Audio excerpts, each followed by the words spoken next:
안녕하세요. 저는 프랜차이즈 카페를 운영하고 있는 사장입니다. 개업한 지 이제 2달 정도 됐어요. 오늘 여러분께 정말 감동적인 이야기를 들려드리고 싶어서 이렇게 글을 쓰게 되었습니다. 사실 카페를 운영한다는 게 생각보다 쉽지 않더라고요. 매일 새벽에 일어나서 원두를 준비하고 매장을 청소하고 하루 종일 서서 일해야 하니까 몸도 힘들고 마음도 지칠 때가 많아요.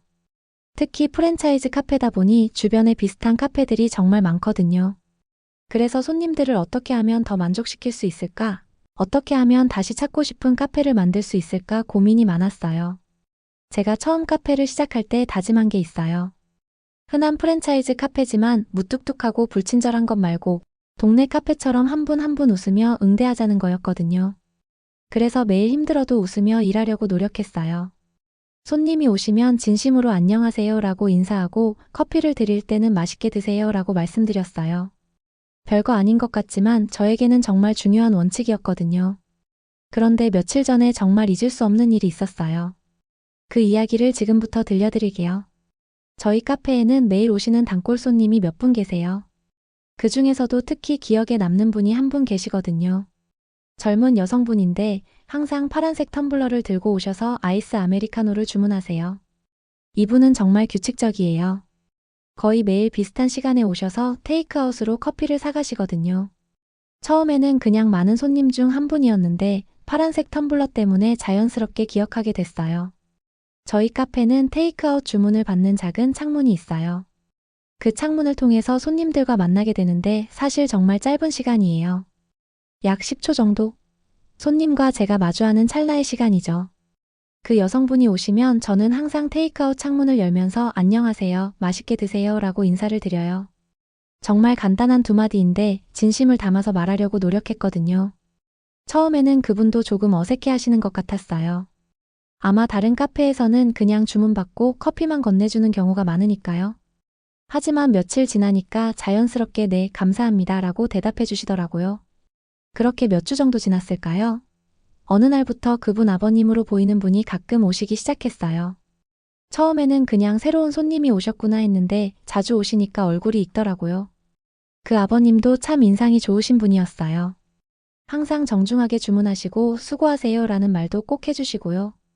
그런데 뭔가 저를 유심히 보시는 느낌이 들긴 했어요. 그러던 어느 날이었어요. 그 아버님이 오셔서 커피 쿠폰 사용 방법을 물어보시더라고요. 제가 친절하게 설명해드리고 커피를 준비해서 건네드렸죠. 그런데 커피를 받으시면서 갑자기 오해하지 말고 들으세요 라고 말씀하시는 거예요. 조심스럽게 말문을 여시는 게 뭔가 중요한 이야기를 하려고 하시는 것 같았어요. 저는 네, 말씀하세요 라고 했죠. 그러자 그분이 이렇게 말씀하시더라고요. 파란색 텀블러 들고 매일 여기 오는 여자 누구인지 아시죠?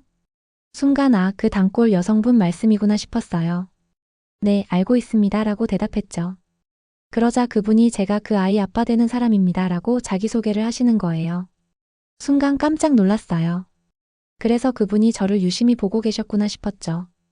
딸이 다니는 카페니까 어떤 곳인지 어떤 사람이 운영하는지 궁금하셨던 거겠더라고요. 그런데 그 다음에 하신 말씀이 정말 감동적이었어요. 우리 딸이 공부 중인데 제가 매일 차로 데려다 주거든요. 공부하느라 지쳐서 힘들어하는데 여기 카페에 오면서부터 좋아하더라고요. 그래서 매일 비슷한 시간에 오셨구나 싶었어요. 아버님이 차로 데려다 주시는 길에 저희 카페에 들르셨던 거였어요. 그런데 더 놀라운 이야기가 이어졌어요. 우리 딸은 커피를 살 때마다 늘 말해요. 아빠, 여기 사장님 참 친절해. 기분 좋아서 더 가고 싶어라고요. 그 말을 들으면서 가슴이 뭉클해졌어요. 제가 그냥 평범하게 건넨 인사가 그분에게는 그렇게 좋게 느껴졌다니요. 아버님이 계속 말씀하시더라고요. 그래서 제가 우리 딸한테 그분은 분명 사랑을 듬뿍 받고 자라서 표현을 잘하시는 거다라고 얘기했어요. 그 말을 들으면서 정말 부끄러워졌어요. 사실 저도 완벽한 사람은 아니거든요. 가끔 힘들 때는 웃음이 나오지 않을 때도 있고 짜증날 때도 있어요. 하지만 손님 앞에서만큼은 항상 밝은 모습을 보이려고 노력했는데 그런 제 마음을 알아주신 것 같아서 고마웠어요. 그런데 그 다음 말씀이 정말 충격적이었어요. 우리 딸은 제 인생이에요. 그만큼 저에게 너무 소중한 존재거든요. 그런 딸에게 친절하고 따뜻하게 대해주셔서 정말 감사해요. 그런데 어떻게 보답할 수 있을까 고민이 됐어요. 그 순간 저는 그런 마음까지 가지실 필요 없는데라고 생각했어요. 제가 한 건 정말 별거 아니었거든요. 그냥 기본적인 예의를 지킨 것뿐인데 보답까지 생각하신다니요.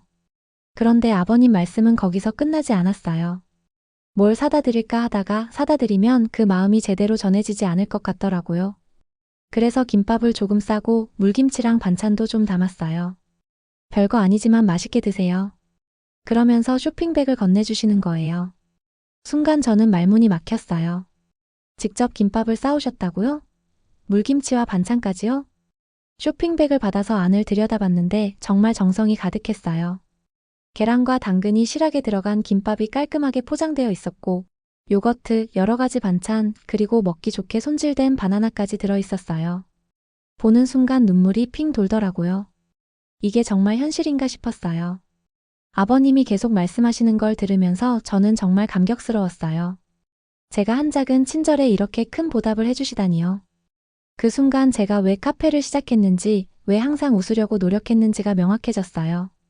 바로 이런 순간을 위해서였구나 싶었거든요. 제가 눈물을 흘리자 아버님도 당황하시는 것 같았어요. 아마 이렇게까지 감동받을 줄은 생각 못 하셨을 것 같아요. 저는 급히 휴지로 눈물을 닦으면서 정말 감사합니다. 이렇게까지 하실 필요 없었는데라고 말씀드렸어요. 그런데 아버님이 아니에요. 제가 더 감사해요 라고 하시면서 환하게 웃어주시더라고요. 그 웃음을 보면서 저도 자연스럽게 웃음이 나왔어요. 정말 따뜻한 순간이었어요. 아버님이 돌아가신 후에 혼자서 그 쇼핑백을 다시 들여다봤어요. 김밥 하나하나에 정성이 느껴졌어요. 계란도 예쁘게 돌돌 말려져 있고 당근도 적당한 크기로 썰어져 있고 밥도 간이 딱 맞게 되어 있더라고요. 반찬들도 정말 맛있어 보였어요. 물김치는 시원하게 우러나 보였고 다른 반찬들도 집에서 직접 만드신 것 같았어요. 바나나는 먹기 좋게 적당한 크기로 잘라져 있었고 요거트는 제가 좋아할 만한 맛으로 골라주신 것 같았어요. 하나하나를 보면서 이 모든 걸 혼자서 준비하셨을 거라는 생각이 들었어요. 김밥을 싸시면서 카페 사장님이 맛있게 드실까? 생각하셨을 거고 반찬을 담으시면서도 이 정도면 충분할까? 고민하셨을 것 같아요. 그런 마음들을 생각하니까 다시 한번 눈물이 나더라고요. 사실 카페 일이 힘들 때가 정말 많아요. 아침 일찍부터 밤늦게까지 서서 일해야 하고 손님들 중에는 가끔 무뚝뚝하거나 불친절한 분들도 계시거든요. 그럴 때마다 내가 왜 이 일을 하고 있지? 라는 생각이 들 때가 있었어요. 특히 개업한 지 얼마 안 되다 보니 아직 안정적이지 못한 부분들이 많아요. 매출도 예상보다 잘 나오지 않을 때가 있고 프랜차이즈 본사에서 요구하는 것들도 많아서 스트레스를 받을 때가 있거든요. 그런데 이번 일을 통해서 정말 큰 깨달음을 얻었어요. 제가 한 작은 친절이 누군가에게는 하루의 작은 기쁨이 될 수 있다는 것을요. 그 여학생분도 공부하느라 지치고 힘드셨을 텐데 저희 카페에 와서 따뜻한 인사를 받으면서 조금이나마 위로가 되셨다니 정말 뿌듯했어요. 그리고 그런 딸의 이야기를 들은 아버님이 직접 찾아와서 감사 인사를 해주시는 것도 정말 감동적이었고요. 저는 그날 받은 김밥과 반찬들을 정말 맛있게 먹었어요. 집에 가서 가족들과 함께 나누어 먹었는데 정말 맛있더라고요. 김밥은 간이 딱 맞았고 물김치는 시원하고 아삭해서 김밥과 정말 잘 어울렸어요. 먹으면서 계속 그 아버님과 딸분 생각이 났어요. 아버님이 딸을 얼마나 사랑하시는지, 딸이 조금이라도 기뻐하는 모습을 보면 얼마나 행복해 하시는지가 느껴졌거든요. 그리고 저도 모르게 다짐하게 됐어요. 앞으로도 계속 이런 마음으로 일해야겠다고요. 사실 가끔은 이렇게 친절하게 할 필요가 있나 싶을 때도 있었어요. 다른 카페들처럼 그냥 주문받고 커피만 건네주면 되는데 굳이 인사까지 할 필요가 있나 하는 생각이 들 때도 있었거든요. 하지만 이번 일을 통해서 확실해졌어요. 작은 친절이지만 누군가에게는 정말 큰 의미가 될 수 있다는 것을요. 그 이후로 저는 더욱 마음을 다해서 손님들을 맞이하고 있어요. 매일 아침 카페 문을 열면서 오늘은 또 누구에게 작은 기쁨을 줄 수 있을까? 라는 생각을 해요. 그 여학생분도 여전히 매일 오세요. 파란 텀블러를 들고 말이에요. 그런데 전보다 더 밝게 인사해 주시는 것 같아요. 아마 아버님이 저희 카페에 오셨다는 이야기를 들으셨을 것 같아요.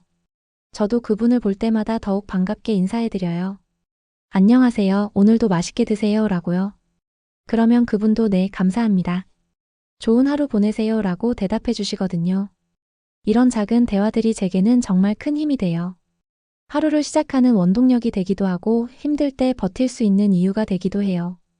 그 아버님도 가끔씩 오세요. 올 때마다 안부를 물어봐 주시고 덕분에 우리 딸이 요즘 더 밝아졌어요 라는 말씀도 해주셔요. 그럴 때마다 정말 뿌듯해요. 이런 경험을 통해서 저는 깨달았어요. 카페 사장으로서 제가 할 수 있는 가장 중요한 일이 무엇인지를요.